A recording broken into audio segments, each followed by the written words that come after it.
Celtics Beat is brought to you by PrizePicks and the GameTime app.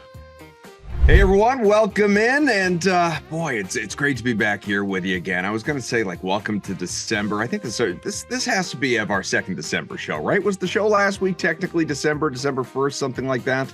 To be honest with you, I don't remember. I'm going to tell you, it's probably the 30th or December 1st. I want to say it's the 30th. No, it was November 30th because when I did the ad reads this morning, I had to erase the month and the day. So there we go. All right. So well, then officially, everyone out there watching on the CLNS YouTube page or listening wherever you get your podcasts, we always appreciate you. Rate, review, subscribe, all of that good stuff. Most importantly, subscribe both to the podcast wherever you download or to the CLNS YouTube page, because there are a collection of videos out there and Celtics and other team related content that you can get so many great notifications that'll say, hey, we're streaming, we're live, we're up, we're posted, whatever it may be. Be here. But welcome officially to December, everybody, where the Celtics are by record the second best team in the NBA, although I still think if Boston and Cleveland did or does match up come the postseason, you'd be hard pressed to find a team, if everyone is healthy, if the teams look the way they do right now roster wise, that would take Cleveland in that 7-game set. So let's just say it. The NBA leading, at least, in terms of reputation and standing, and downright defending champion Boston Celtics. And of course, to help us break things down, first time in a little while, it's great to have him back, Keith Smith, Spotrac, and he is, all over the place. The man keeps very front office show, baby. Front office show. Make sure you check that out with Trevor Lane. We love having you here, Keith. And this is kind of we don't like to do this for people out there listening. This is sort of a sandwich show because, Celtics we're sitting here Saturday morning. So the Celtics, they played last night. They play again tonight. You might be out there thinking like, man, not a lot of shelf life on this one, so we're not going to spend a lot of time reacting specifically to the Bucks game or previewing specifically the Grizzlies game, but more of a big picture stuff. There'll be elements of that, obviously, but because just the timing of when we're coming at you. But we don't, if you're not listening to this show for whatever reason because of your busy schedule until Tuesday or something, we don't want everything to be old on you. But Keith, welcome, and how have you been? How have you enjoyed the first quarter of the NBA season? Yeah, it's hard to believe we're a quarter into the season already. Like, it just flies by. They packed so many games in now with the NBA Cup schedule into the first part that it's like, before you know it, it's like, holy cow. A week from yesterday, or I'm sorry, 2 months from yesterday, we'll be at the trade deadline. Like, we're already, we're steaming towards that. So it's flying by, but it's been great. Celtics specifically, they're just doing what they did last year, kind of rampaging through the league again. And they defense is a little down, but whatever. It's not a concern, I don't think. Offense looks good. They haven't had their guys, for a lot of the year, guys in and out of the lineup, but they just keep moving along. It's been really fun to watch. Yeah, it's been a ton of fun, especially because they've gotten an opportunity to show off the depth, whether it's Porzingis sitting, Horford sitting, Brown has even missed time, Holiday or White, even Tatum finally missed a game. Like, it's, there is a little bit of in-season roster management obviously going on, and it just gives an opportunity for guys like Pritchard, obviously Hauser, to just sort of strut their stuff, show what they're capable of. And so Boston continuing to highlight its depth, and we saw that, most recently in this win over Milwaukee, 111-105 at the Garden, to complete the regular season sweep of the Bucks and Doc Rivers, which is that's always a good thing. I think I heard Drew Carter on the broadcast say it was the first regular season sweep Boston of Milwaukee in like a decade. So had been a little while. So that's, just a fun little nugget. Giannis was Giannis, Lillard was Lillard, but they got very little out of the supporting cast. Although I will say Chris Middleton played much better than I would have expected, given that he hadn't played since May. And in terms of the minutes he was out there as well, total of 23, went 11, 5, and 3, had a couple of steals, a block, shot poorly, but the volume was there. 2 of 10. So Middleton, I don't think I need to tell people, even this, with injuries behind him and ripe old age of whatever he is by NBA years, he is, still obviously a valuable contributor and a former All-Star and all of that. It's just, will the Bucks actually be healthy come playoff time? We'll see. The Celtics, I mean, it was, Tatum was great. Holiday against his old team was awesome. Brown was terrific. And, there was a little bit of commentary after the game about whether, Joe Mazzulla saying that from the previous meeting, the altercation between Brown and Giannis may have kind of unlocked Jalen a little bit and brought out angry Jalen and what we've seen over the last couple of weeks. And that's been a lot of fun. And then, Pritchard, a rare quiet night, did not score, but it was Hauser, to that same point, 16 points, 4 of 8 from 3. And so Celtics just continue to be offensively loaded, incredibly well-rounded, and, dominant. They're 19 and 4. Well, hold on, Kaufman, you're missing a big point here. Who did I skip? No, you're missing the team aspect. They shot below 35% and they still won from 3-point range, and they still won the game. Is that the first time? And no, they're 6-0 when they do that. Oh, all right. I was going to say, but it's which is incredible. It feels like a Grandy stat. Did Grandy put that out? Oh, I don't remember who had that, but as we've all gone throughout the past couple of weeks of the Celtics ruining basketball or taking too many threes, blah blah blah blah blah, they can still win games when they don't shoot the ball well, which should terrify everybody. It's true. 32% from 3, 17 of 53. So, those attempts, Michael Pina, still out there, obviously, which we always come to expect. There was a lot of really compelling stuff from this game. And like I said, bigger picture, Keith. Jrue Holiday after the game on Jayson Tatum. Nobody can guard him in this league. Tatum is the only player, this is according to, according to fact, but I will credit the tweet, Underdog NBA. Tatum is the only player in the NBA that is leading his team in points per game, rebounds per game, assists per game, steals per game, and 3-pointers per game, or 3-point percentage. I'm not sure. I think 3s per game. So look, the Tatum is just one of those guys, and there are, a handful of them in the league that can truly just go out and do whatever he wants on a nightly basis. And when he doesn't, it's often by choice to, elect to be more of a facilitator or whatever it may be on a given night. But we spent so much of the offseason talking about ascension and where does Tatum take his game from last year when he was already obviously an MVP candidate. You could say, how high up he truly deserved to be. That's fine. Whether he was going to be on an MVP mission this year, there was a lot of commentary about that in the offseason, whether he should or shouldn't be. And I thought that Tatum, and he has said this before, but I thought he summed it up well. He said, I'm not out there specifically chasing MVP, but do I want it? Of course I want it. And if you look back through NBA history, a lot of the best teams, because that is the most important thing. I want to win another championship. I want us to be the best team. But a lot of the best teams, their best player or their featured player, it doubles over. They are the most valuable player.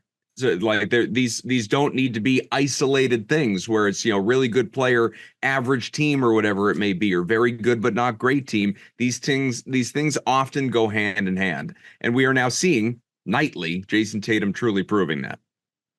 Yeah, I think what's been fun, and this game was a good microcosm of it, was he kind of now does whatever the game asks of him. If it is go score, he'll do that in bunches, whether it's all game long or just in stretches of the game.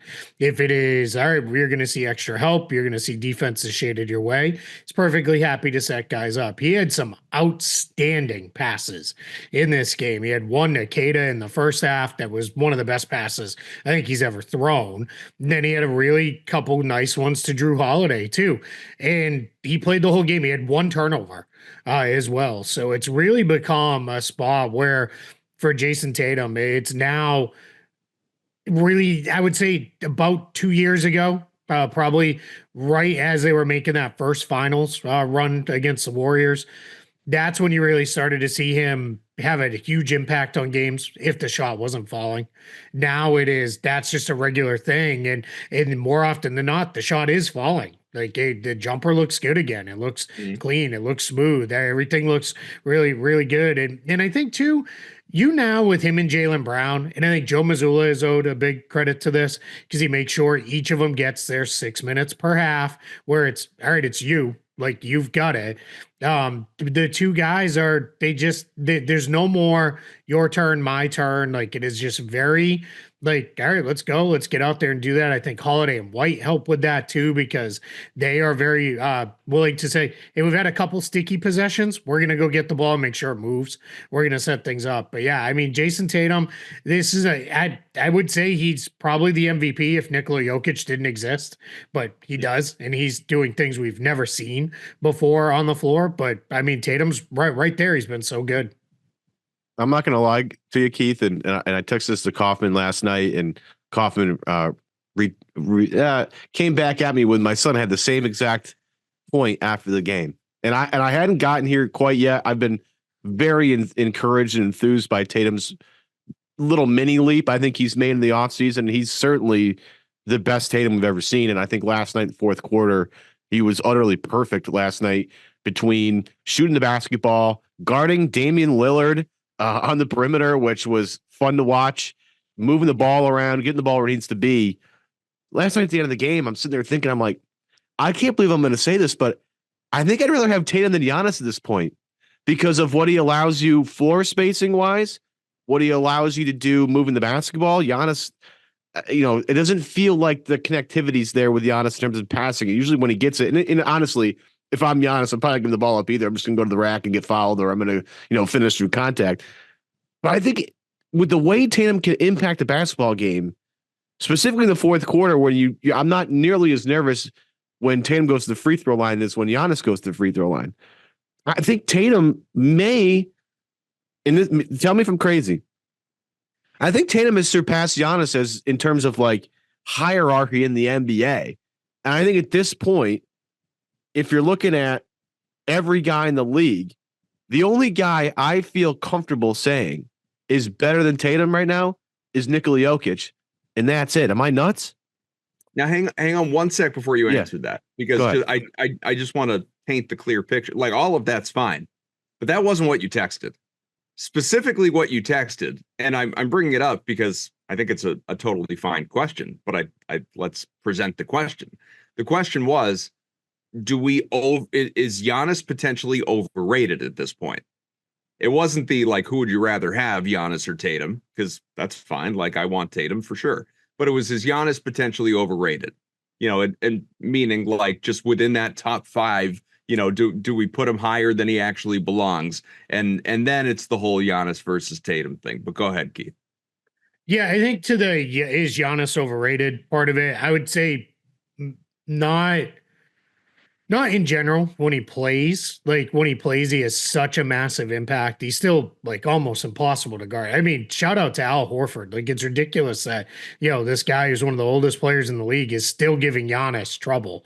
This at this point, like unbelievable. I mean, he had some defensive possessions in the fourth quarter where he just stayed in front of him, and you could tell Giannis, it was almost like a little Joel Embiid like, where it's like, I'm done trying to work on this guy. I'm just going to shoot jumpers now, and I'm going to settle for these. And that's just, I don't even understand how Horford's still doing that. But I think when you look at the overall picture, yes, I would take Tatum over Giannis only because I know Tatum's going to play 75 games a year, and the 5, 6, 7 games he misses are because the team makes him sit. Like it's not generally that he's never hurt. Like he gets banged up, but it's never like a major injury for him to be out. I mean, his durability and availability as a superstar in this league, again, it's really kind of second only to Jokic. You look at all the rest of the guys that you would call and look at in the top 10, they almost all miss games. Almost all of them misses chunks of the season, and Tatum just doesn't do that. And Giannis at this point, we're 2 consecutive playoffs in a row where he hasn't been able to finish the season. He's been injured, and that's, things do happen, but I kind of wonder, like, all right, can this guy get through 82 games and then be really good in the postseason? I think we're going to see the Bucks, if they can Yes, they lost to Boston, but they've been playing really well. If they can kind of keep that form going and create some distance for a playoff spot, I think you're going to see them start very liberally spotting rest days to Giannis and Lillard. It'll be, I like to call it like Tuesday night in Charlotte when it's not on TV, so they're not going to get in trouble. And it'll be, let's just sit some guys out. But I think, that's where it is.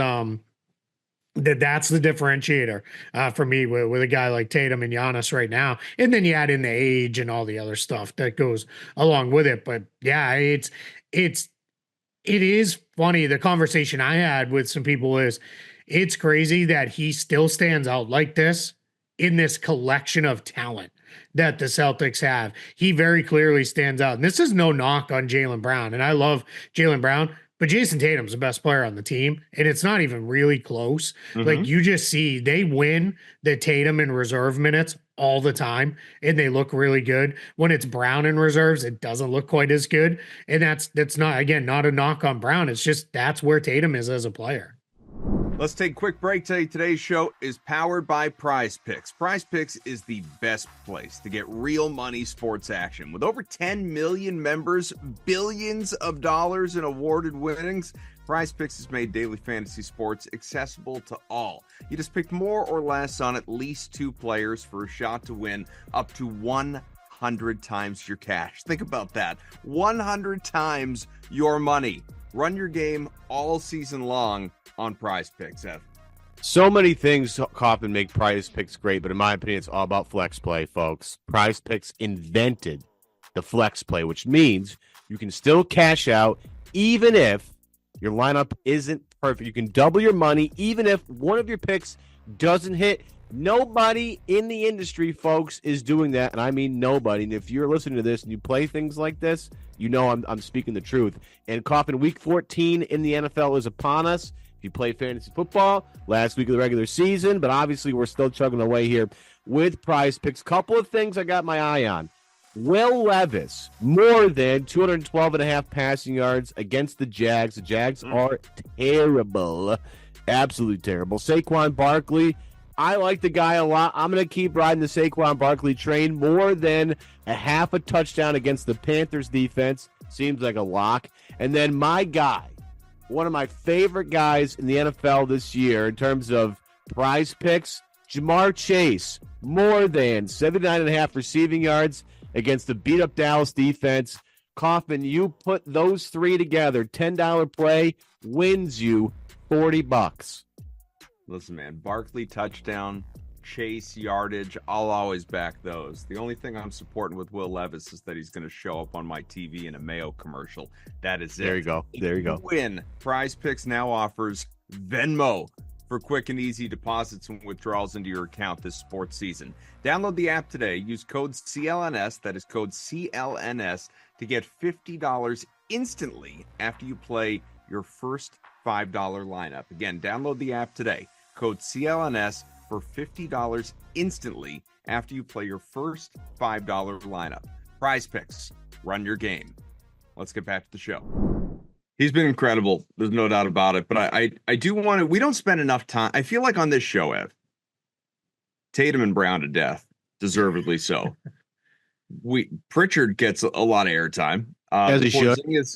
Since his return, we've spent some time. Lord knows we praise Al, and again though, has gotten the increased recognition within the program that he has absolutely again deserved. We don't spend probably enough time this year. I think we did last year, but not enough time this year on Jrue Holiday, who last night went for 20 points, which would be a season high, if not for, by the way, he had 21 the last time he faced the Bucks earlier this season. And also, 4 of 9, is the best he has shot from 3 since the last time he saw the Bucks when he went 4 of 7. The 7 of 14 shooting overall, 50%, great, obviously. But I bring that up because the 14 field goal attempts was, the most he has taken in a month. He has been something of a, this is not a slight in calling him a complimentary piece of the offense, obviously, but last night was just a nice reminder. And I don't know it. Look, if you're a bettor, the fact that he's done this twice now against Milwaukee this year just plays right into that whole like narrative street revenge game kind of thing. And that's fine if you want to buy into those. But I think it was just a nice little reminder of what he is capable of being within the offense when, Tatum and Brown are solid, but you need three, and White's having an off night. White did not shoot the ball well last night. And here's Jrue Holiday to just sort of pick up the slack and be, hey guys, couple-time champ and, former all-star, former 20-point per game guy. I got you tonight. Yeah.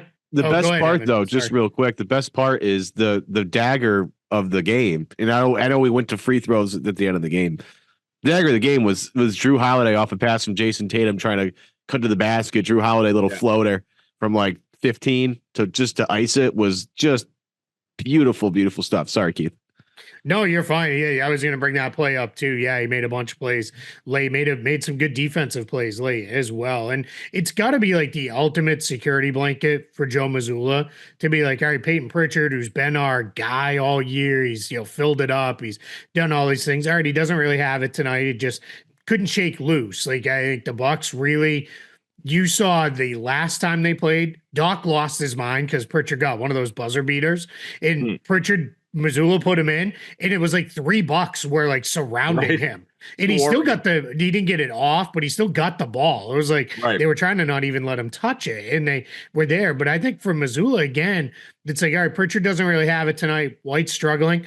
All right, I'm gonna give Jrue Holiday a couple more minutes. I'm gonna call a couple more sets that are really gonna involve him, and then we're just gonna go. Like it has to be almost like looking around and being like, all right, we're good. Like I have this other guy I can just go to. And I think Jrue Holiday, this is a guy, he's been an all-star, right? He's been a big time player in the league. When he came in last year and was basically like, hey, I'll take the back seat in the starting five. I'll be the fifth guy. I'm not going to, push anything, but I'm here when you need me to. That's like, that can't be, knocked. Like the way Holiday, Porzingis came in, sacrificed some stuff. Horford, that one was very visible, right? Because he went to the bench. It wasn't, that was much easier to see. But Holiday's sacrifices, for this team have been huge. And knowing again, but I can be there when you need me to. And I thought he was really good and guarded everybody. Yesterday, really, he picked up Giannis on a bunch of plays. He picked up Damian Lillard some. I thought Boston did a really good job kind of getting the Bucks off kilter at times with Jaylen Brown pressing Lillard in the backcourt. I thought that was a really smart thing. And Brown clearly had a little extra at the start of the game. I think he was a little, all right, you want to talk, you want to play stupid fake handshake games and all that kind of goofy stuff. I've got something for you. And, played really, really well to open the game. And yeah, it's just, one of the best comments I got over on Blue Sky. Somebody goes, I'm a huge Bucks fan and I hate this Celtics team so much because of how good they are. He's like, and he goes, and then I hate myself because I'm like, I like that guy. I like that guy. I like that guy. He's like, it's not even like real hate. And I was like, there it is. Like that kind of tells the story. Well, Washburn had it was a quote from post-game presser last night, Doc Rivers, for anyone that hasn't seen it, comparing the Bucks and the Celtics. And obviously, as much as we tease Doc from time to time here on this show, he is a champion. He won one in Boston. He knows what it takes. He's been through the ringer, obviously. A lot of deep playoff runs that have ended poorly as well. And in comparing the two teams, he said it's night and day, the difference in the two. They're a made team. They've been through it. They've been through the war together. They understand it. They play that way. They have the ultimate trust. They pass it till 1 second on the clock to try and find something. They did that a couple of times. It's why they are what they are. That wasn't them 2 years ago. It is them now. It's what makes them the champions. And so, nothing but respect, obviously, in that comment. Nothing but truth in that comment as well.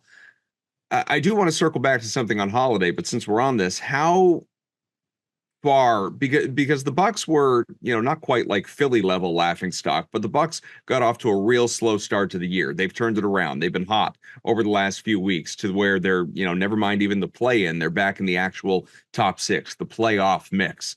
We expect to see them there. We always kind of expected to see them there. Philly, again, is sort of the joke in the East that I don't think is going to figure it out. But how far away, in your mind, is Milwaukee from Boston in terms of,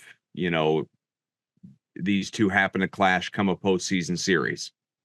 Yeah, pretty far. Like I think there's a pretty sizable gap because again, Boston swept the regular season series and they did it without Porzingis in any of the games. So just imagine that now, right? It's like, okay, cool. Like now we throw him in the mix and here we go. And I know people will counter with, well, you can't really count on Porzingis if you're going to say that about Giannis. And that's fair. Like there's some truth to that. But right now, he, healthy, could have played last night. They're doing the split the games between him and Horford thing. He's going to play against Memphis and that'll be how it goes. So I think it's going to be tough for Milwaukee to keep pace offensively. The Celtics, that was not a good offensive game for them last night. They missed a lot of threes. I haven't mentioned it, whatever it was, there. But it's a testament. I think you said, what are they, 6-0 after that poor shooting games? Mm-hmm. Like, that's like, I mean, come on. That just tells you that, all right, we'll find another way. And that's what's great.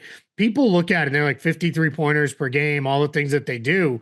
And everybody's like, they shoot too many threes and they don't have anything else to go to. Well, that's funny because when they don't fall, they still win. So, they're good. And that's why I think that's the huge difference. Milwaukee can't get that volume of threes up. They don't have that kind of offense to play that way. And then I think you add Porzingis into this mix because what would have happened last night? We know this is, all right, the threes aren't falling. Let's run a bunch of those plays with Porzingis at the nail. And we'll kind of stabilize the offense that way. Those plays turned into Brown and Tatum attacking off the bounce and, making some stuff happen that way. But yeah, it's that's the tough part. I think Milwaukee is, pretty far away. I think in fairness too, I think they're pretty far away from Cleveland, Orlando, and New York too. I think they're the fifth best team in the East, but there's a pretty wide gap between the top two, then the next two, and then everybody else. It's because they can't stop any of the perimeter. They can't stop. They just can't. I mentioned this in our little group text, Kaufman. They can't stop anybody in the perimeter. You go back. They played the Bulls in Milwaukee, and if it weren't for Giannis having like the best third quarter I've ever seen in my life, they probably would have lost that game. And you look at last night when they really wanted whenever they really wanted to score, they put they took Brook Lopez, took him out of the paint, and they put Damian Lillard somewhere, and they would just give the ball to the guy who has Damian Lillard and Lopez is out of the paint, and they just get right by Lillard and get a layup. Like they don't have they don't have any way to stop any team with any ball handling on the perimeter at all whatsoever. And so when you're Boston and you have the killer whale offense, and they're like, okay, in reality, when we really want to score, we're gonna look at where some guys are, and we're gonna pick at the scab that is your absolutely porous perimeter defense. And so, I mean, look, unless Giannis goes off for 50, which we've seen him do for 4 games, there's no way that the Bucks are beating Boston. There's just no way. It's not going to happen. Let me say one thing on that too. What you just said. There was a play in the fourth quarter last night where Jayson Tatum got the ball. He got on the left wing and he basically cycled through calling different guys up to set the screen until Lillard was forced to switch onto him. And part of what they had done was he had pulled Brook Lopez in. They kind of scrambled out to get Lopez back onto Horford, and then he kind of dropped off. But Tatum just kept cycling because Brown came over with Gary Trent Jr. on him. Tatum was like, "Nope, you go away, go away." I think Lillard ultimately had Holiday, and finally it was like, "Yes, now I have the guy I wanted to get to Lillard," but they were content. They had multiple plays where they went right at Gary Trent Jr. He's been wildly overrated as a defender since his Portland days. He was really good with Portland. He was okay with Toronto, but never what people made him out to be. And then it was like, oh, the Bucks, it's a good signing. Don't get me wrong, especially for the minimum. But he's not a perimeter shutdown guy. Their probably best perimeter defender is DeLon Wright, and he didn't even play last night because Doc Rivers couldn't find minutes for him because he can't really play with Lillard. So that means taking more minutes away from Lillard to get him on the floor. It's going to be tough for them to get shots. They have to, what they had done good with, which Boston didn't allow, was, all right, we're going to, go to Brook Lopez in the extreme drop coverage, try to funnel everything to him. And that's how they kind of got their defense on track. Well, with the Celtics, you go to that, great. We're just going to pull 3-pointers all game long. So Lopez has to play out higher, and it's just a horrible matchup for them. They can look good against a team like Orlando defensively, because Orlando's not going to do that. They're not just going to shoot pull up off the dribble threes like Boston will. And so they can really, show up in those games against another good team. But against the Celtics, it's just a terrible matchup. What I wanted to circle back to on Holiday is, you've spoken, obviously, Keith, to a lot of active players, former players, certainly just a laundry list of front office executives and decision makers. And Holiday is in so many ways just a perfect player, whether it's the skill set, the fact that he is, really system proof, like fits in anywhere. You can use him anywhere. He is, like we said, he's multiple time like gold medal winner and all-star and 20-point per game guy. And now, you could bring him off the bench, you could start him, he's a Swiss Army knife in a lot of different ways in terms of how he can help you. And obviously the defense, like the whole thing, we'll talk about Marcus Smart with Memphis coming to town, but the whole thing in Smart getting traded away was, oh my God, how do you replace what he had? And then obviously all of that was kind of softened and downright ignored by many in the fan base as soon as you bring in Holiday, because it was like, who's Marcus Smart? Well, he's kind of Jrue Holiday light to begin with. So it was, you're upgrading in a way. What I'm wondering with Holiday, and you're talking to people over the years about him and about this type of player, is you were talking about the unselfishness and how he is someone that, I think you said, like, if you need me, I'm there kind of thing. A lot of players, and he's 34. A lot of players really never get to the point in their career where they're fine just like letting ego slide and being that guy that's just sort of lurking in the background and there if you need me.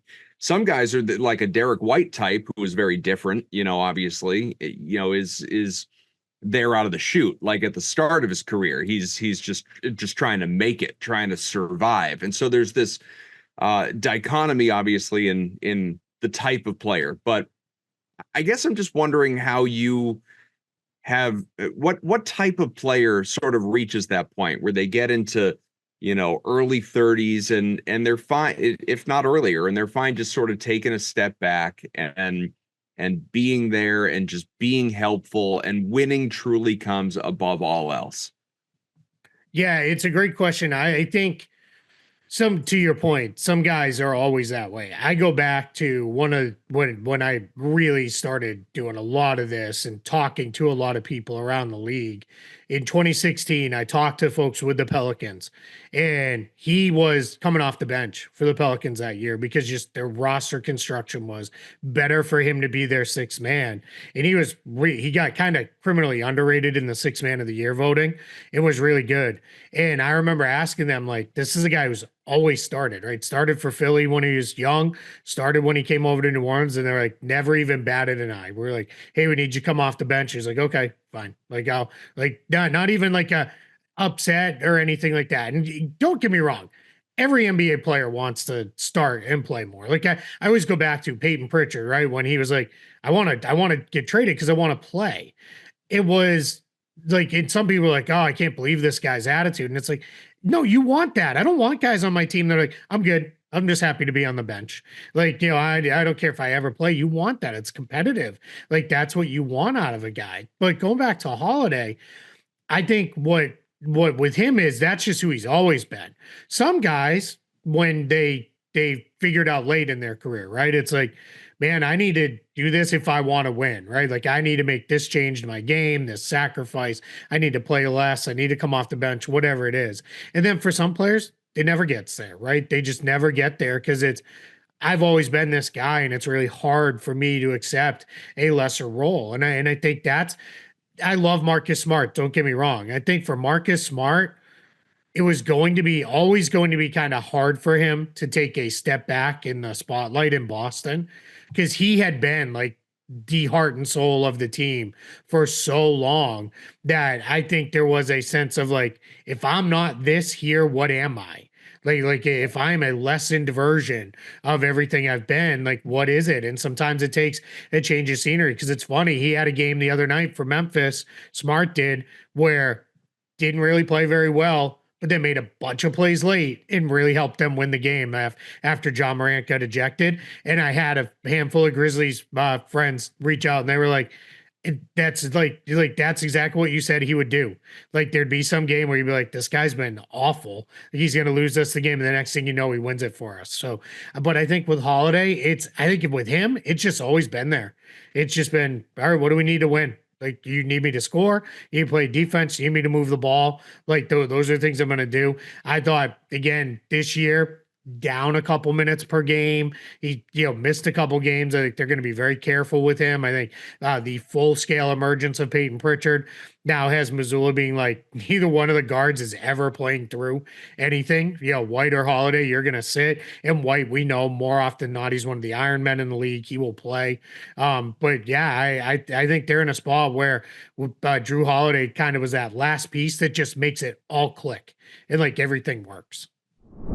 Another quick break to tell you today's show is powered by GameTime. There is nothing better than going to a live game. Nothing. So many core memories that I have as a kid revolve around going to some sort of sporting event. I mean, whether it was, I wasn't a kid during this, but it always stands out, especially given what we do here, having season tickets to the Celtics during the new Big Three era. If only I was, old enough to really enjoy the original Big Three era in Boston, or going to Sox games. Those are my first real sporting event memories as a kid, going over to Fenway. And I'll tell you what, the magic of walking up that ramp behind home plate and seeing the field, I still get the same chills today in my 40s as I did when I was a preteen. It was unbelievable. So now going to a game, it's even easier than before, thanks to our friends over at GameTime. There's a new feature, Ev. It is called GameTime Picks. Makes getting tickets to see your favorite teams play even easier. So whether we're talking about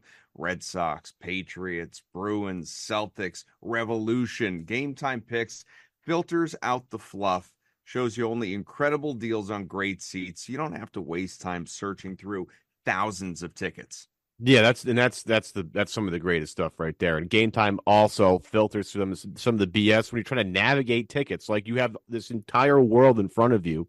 What do you do? Like, let's say you're trying to be a little spontaneous. GameTime will show you who's playing in your neck of the woods, just in case you want to hop in the car and make an adventure out of it. They also have another feature, Coffin, for tickets $50 and under, which is, if you're the holiday season trying to do something special for someone, it's not a bad idea, whatever it may be. Like, we all want to save, right? Yeah. It's just, look at the economy that we're in right now. It's nuts. And plus, with GameTime, you have all-in pricing, which is, if you had to narrow down my favorite things at GameTime, this is number one, the bullet for me. It's a feature that shows your total upfront with no surprise fees at checkout. You can get a panoramic view from your seat in the app before you even buy the tickets.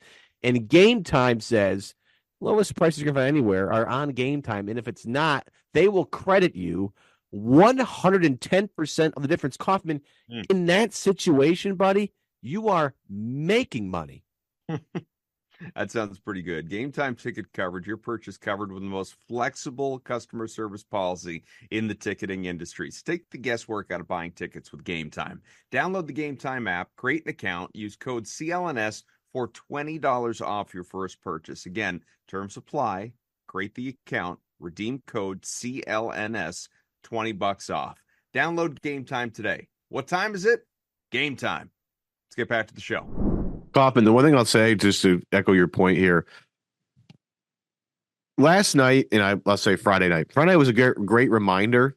And I honestly, because I don't think Jrue has played super well this year. I think, he played through the NBA finals last year, then played the Olympics. And it's not like he was, as I made the joke yesterday, like it wasn't like Jayson Tatum who didn't get playing time in certain games of the Olympics. No, Jrue Holiday played all the time. I think we forgot, and I think, again, Friday night was a great reminder. Jrue Holiday was the third best player on the team last year in the playoffs. Like, he was outrageously good, to the point where I will never, ever, ever, ever forget the steal on Nembhard at the end of the Pacers game to seal that game. It was one of the best defensive plays I've ever seen at the clutchest moment in the game. So I'm really happy you're bringing this up, because I feel like this year, and his shooting's been down. Last year, he was so automatic from the corners. This year, I think he's down, hover around like the low 30% from either corner. And last year, he was like 60% from the corners, which was just an outrage. Obviously, not a sustainable number, but 30 and 60 is quite a difference. But I think last night, in Friday night, I should say, against the Bucks, great reminder that when he wants to turn it on, he's arguably one of like the most indispensable guys in the entire league. So I'm glad you're giving him some flowers for Cup. That's very nice of you. Well, I mean, well deserved, because and Keith brought it up, like I mentioned Derek White having an off night. It's just as notable that Pritchard did.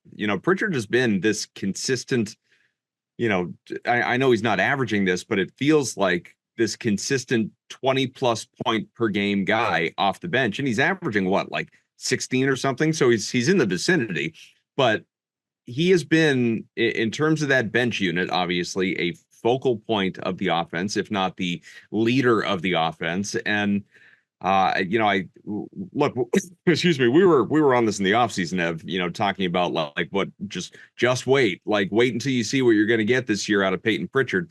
But I think even that has exceeded our wildest dreams. Like, I didn't think he was going to come in. I thought he was going to come in and average, let's say 14, 15 points or something like that. We're not far off from that, but I guess the difference is, in terms of what I imagine versus what we're seeing, is I thought it would be quieter. Like, this is a loud 16, 17 points per game that Payton Pritchard is putting up. Pritchard is just in your face every game, like it's whether it's dagger threes, whether it's someone else is cold and he's powering the team to a run, whether it's him showing up during the, the non-Tatum minutes, whatever it may be. He is really just sort of emerged in many ways, Keith, as a guy who honestly is probably a lot more important to this team than I think he gets daily recognition for.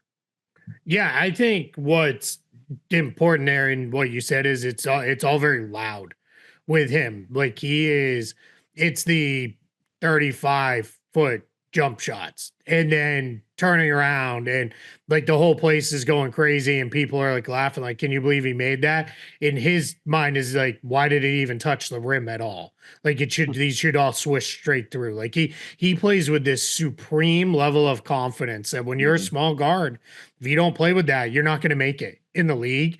I also think what gets missed often with Payton Pritchard is people just assume he's like the one weak link defender in the Celtics lineup, because I think now people are starting to realize, all right, Tim Hauser is not, like, you can't just isolate and attack him and assume you're just going to blow by him. Like, he moves his feet better, shades his guy to where the help is all the time. So I think people look at it and like, all right, you're putting a 6-foot guard on the court, we're going to go at him. And I say this all the time, Payton Pritchard is not a bad defender. He's just small. So Boston does a pretty good job. There's a great play. He got called for really garbage foul on Damian Lillard, and thank God they wiped off the 3 shots. But there was a play. He had Giannis in the left corner. Giannis was like, all right, here I go. And Al Horford came over, and Pritchard didn't even think for a second, peeled right out of that and sprinted out. Giannis made a nice cross-court pass, and Pritchard ended up getting called for a foul. But he knows, all right, I got to get myself out of trouble. The team does this when they need to. But more often than not, if it's not Giannis, which is, that's ridiculous matchup for Pritchard. If it's not a guy like that, no, stay. Like, we're just do your best, right? Get into them, disrupt the dribble, bother those guys. I think we've seen a couple times now. Teams can bother his dribble a little bit. And if they can kind of stay with Pritchard off the bounce, he doesn't get into the pull-up threes. And that was a little bit of trouble for him last night. But it's going to be hard to do that night after night. The Bucks came in, obviously, with a supreme level of focus on Friday of, we're not going to let Pritchard go off. He's not going to get 15 shots and hit 7, 8 3-pointers on us and beat us that way. And that's just not going to be an every night thing. Like, I bet when they play the Grizzlies on Saturday, he probably is right back to where he was, knocking down a bunch of shots and making a bunch of big plays. Yeah, he's really, really tough. I like too, we're starting to see now some growth as a playmaker for others. And what's funny is, I think it got referenced by Richard Jefferson on the ESPN call last night, where he said he called a lot of Pac-12 games And he was like, Pritchard was a playmaker. Like he could score, but he was much more of a traditional drive and kick point guard, set guys up at Oregon. And he's like, we've seen him now morph into like, he's a shooter and a scorer. And he goes, but he can do some stuff. And I just got to say too, one of my favorite things is like what he did to Tyler Hero a couple games back, where he just takes him down on the block, bodies him out of the way, scores on him. Then he's like, you can't stop me down here. And it's like, you're 6 feet tall. What are you bodying people out of the way? And but again, that's that confidence he has, and it is overflowing right now. The one thing I'll say, Kaufman, is you know, this offense kind of his game, and this is going to sound sacrilege, but I promise you there's a little similarity here. He reminds me of IT. His game getting downhill recently, the way he gets downhill right now, it reminds me a little bit of Isaiah back when Isaiah was really humming. Now, different expectations and levels and all that stuff. If Isaiah Thomas had what? I said the confidence level similar. Yeah, that's kind of the point. It's like he's playing kind of like IT right now. Again, and I'm glad we brought this up because this is actually like one of the things I wanted to talk about at some point in the next couple of weeks. I'm at the point with Pritchard, Kaufman. I don't know if you've gotten here yet. The only thing I worry about is he going to be relegated to the special teams guy like he was last year in the playoffs again this year, or can they actually count on him in some of these really big games to be the same guy? Because last year, come playoff time, especially the finals, he's really like at the end of the shot clock or end of the quarter or half, buzzer beater guy. Can he actually play consistent minutes in the Eastern Conference Finals, the NBA Finals against some of these teams, or will he get picked on like he did last season and just get absolutely roasted defensively? Like he has no more bars to clear for me in the regular season. He's spectacular. He's a huge part of what this team does moving forward and how they're going to play. The question now is only about playoffs. Can he hang defensively good enough to keep on the floor and stay playing? Because, I always just think of Jimmy Butler of like, oh, where's that guy? Okay, bring him up here. Bye-bye. We're going to pick on you all game. Can he hang with some of these teams? Because the offense is so good. Again, as Keith said, like the playmaking stuff starting to really get there. Can he hang defensively and still give them minutes? Because I do think come playoff time, they're going to need a third guard at some point. We'll see with Lonnie Walker. He's still hanging out over there, and he's reminding people this week that he's still pretty good. Can they play Pritchard in these big games and have him hold up defensively? That's the only question I have left. Well, I want Keith's answer to that, but my question, I guess, in terms of clarity before he does is, what are you looking for? And what I mean by that is, he's averaging 28 minutes per game now during the regular season. Last year during the playoffs, he averaged 19. Which is a pretty good number. Now, I know there were a lot of blowouts in there as well, but he averaged 19 minutes. So are you basically saying, like, can he hang and can he average, 23, 24? Like, up the workload a little bit? Is that basically how we're defining this? Yeah, I would say that. Yeah, I think the answer is probably yes. I totally get what you're saying, right? It's Celtics offense in reverse is go find him, right? We're going to go killer whale back on you, right? Like we'll go. The difference is very few teams can do that with like 4 different guys on the floor at a time.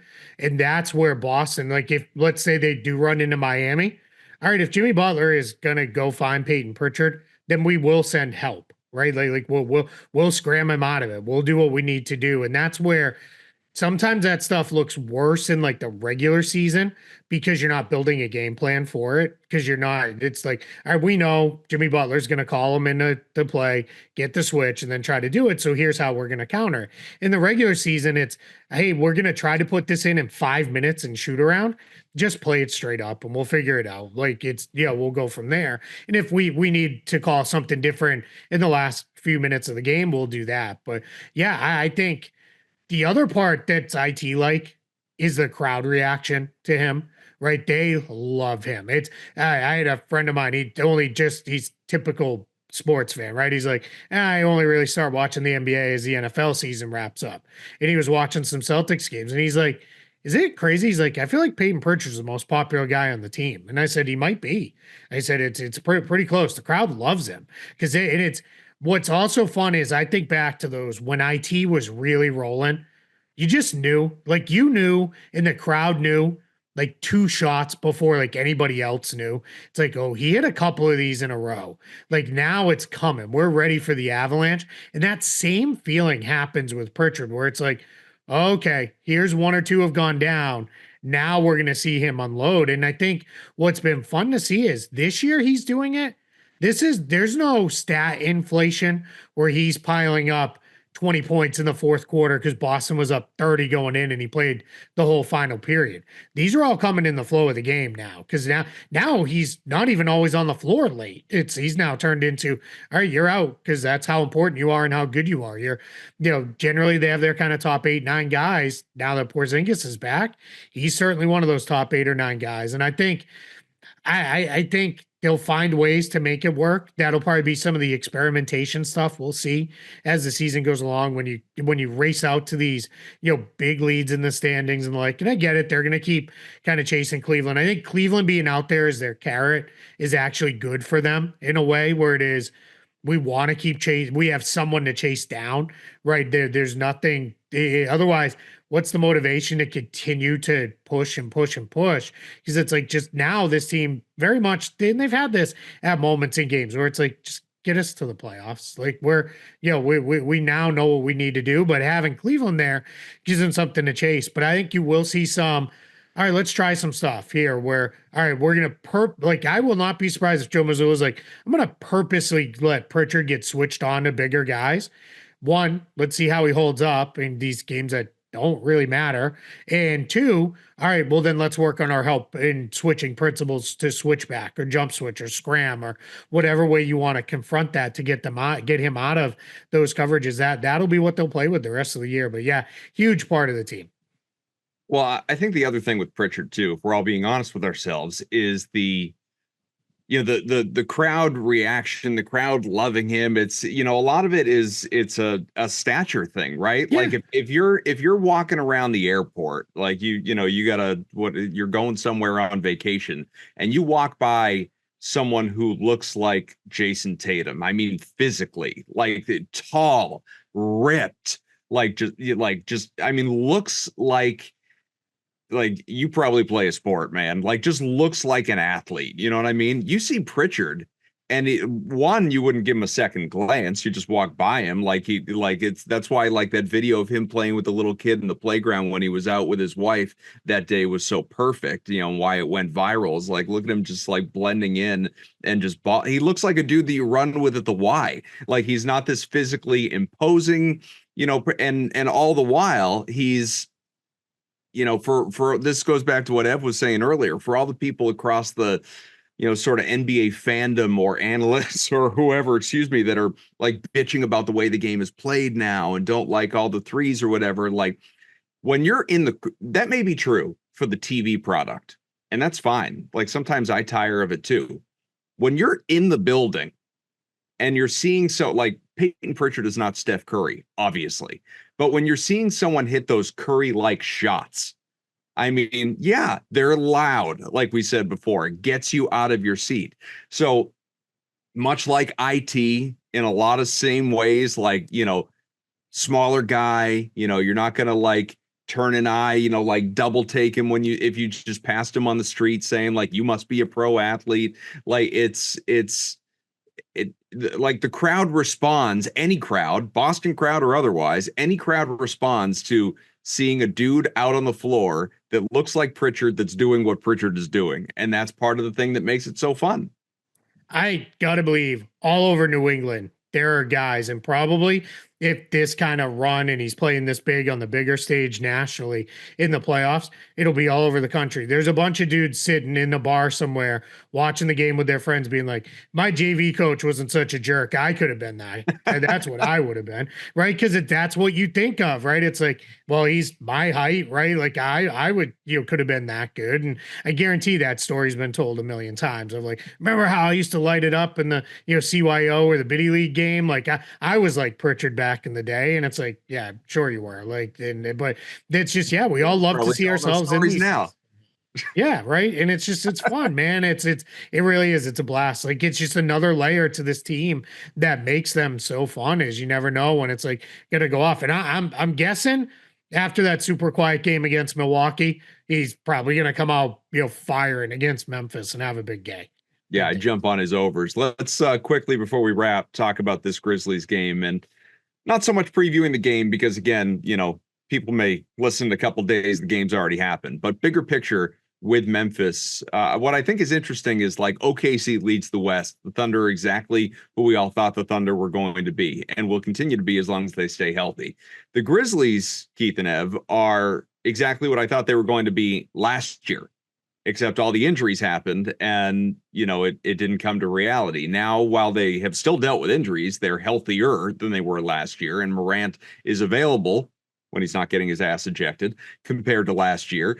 And they're sitting, tied for second in the West at 15-8. Marcus Smart is now poised to not only return to Boston for the second time, he's been back and there was a tribute video and all that. So I don't think you'll get all that again, but he was hurt. He didn't play. I think he's going to play. He's technically questionable with an ankle sprain, but I expect him to be out there. And this, because he didn't play against them in Memphis either, this is the first time that we are seeing Marcus Smart against the Celtics.